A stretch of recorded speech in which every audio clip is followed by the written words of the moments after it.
Welcome back to MPT. In today's video, I'm going to describe 3 reasons why thermal analysis and thermal design are critical to the success of your next phased array. If you get it wrong, your phased array will have lower reliability and will possibly fail. Be sure to watch to the end and then download the white paper I've linked below, since it contains examples of thermal design and additional details. Get your product to market faster with a custom phased array solution from MPT Corp. It turns out that thermal analysis and thermal design of phased arrays is one of the most important and critical things to get right for your phased array to be successful.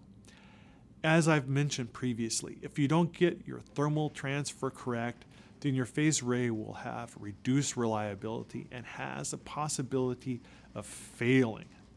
Therefore, I'm going to describe 3 reasons thermal analysis is critical for your phased array.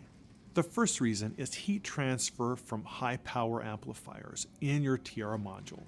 It turns out the high power amplifier in your phased array can generate a significant amount of heat. As an example, for gallium nitride high power amplifier, putting out somewhere around 10 watts, the heat flux coming out of that amplifier can be thousands of watts per square millimeter. In fact, the heat flux can be higher than the heat flux from a clothes iron turned to its maximum temperature. That heat needs to be removed from your phased array and transferred to the cold plate in your array. If the heat in your high power amplifier is not removed, then the junction temperature in the transistors in your high power amplifier will increase. As the junction temperature increases, the transistor reliability will begin to degrade and it can fail. What will end up happening is that the implant layers in your transistor will begin to diffuse and the materials formed with the gate contact will fail, and the die-attached material can actually melt. Now you may ask, well, how do I know that the die-attached material can actually melt? Well, because I've seen it. Several years ago, we were working on a gallium nitride design, and one of the amplifiers had poor thermal contact to the cold plate. Turned out the supplier didn't actually tighten down the transistor mount very well.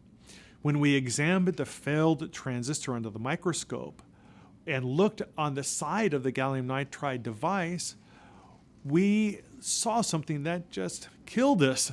It looked like a lava flow. Why? Because the transistor got so hot that it caused the gold tin eutectic attach to actually melt underneath the transistor.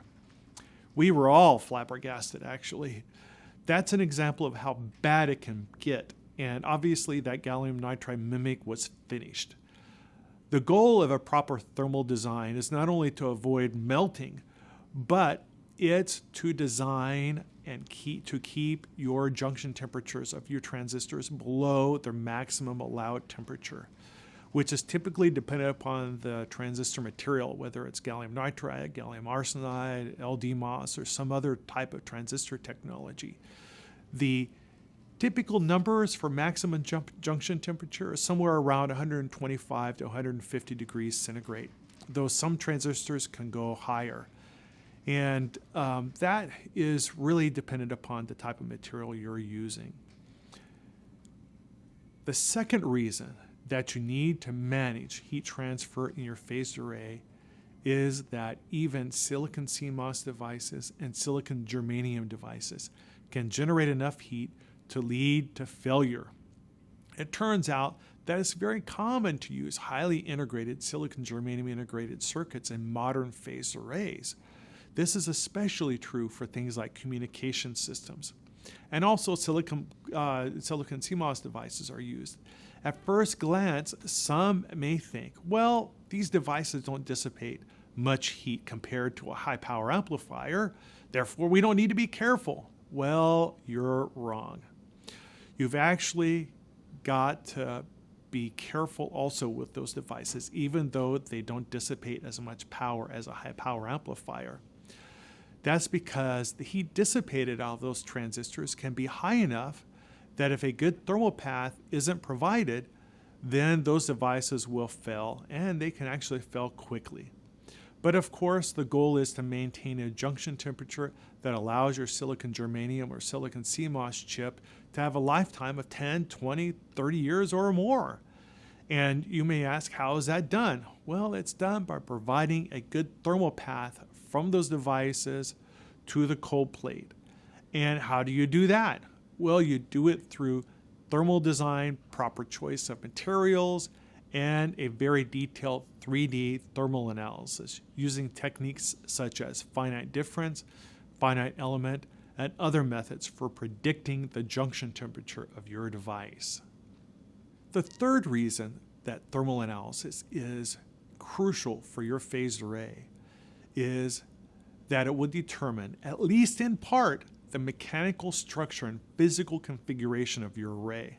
In other words, the physical parts of your array are determined by the materials and thicknesses and shapes of your thermal design.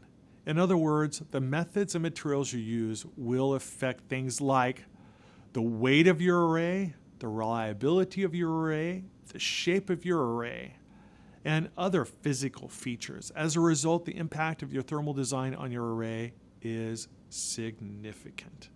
In this video, I've described 3 reasons why thermal design is critical and important for the success of your phased array. I've linked below a white paper that describes thermal analysis for phased arrays in more detail. It also gives some thermal calculation examples. If you're looking for a phased array partner, then consider the experts at MPT. Until next time, this is Rick Sturdivant with MPT.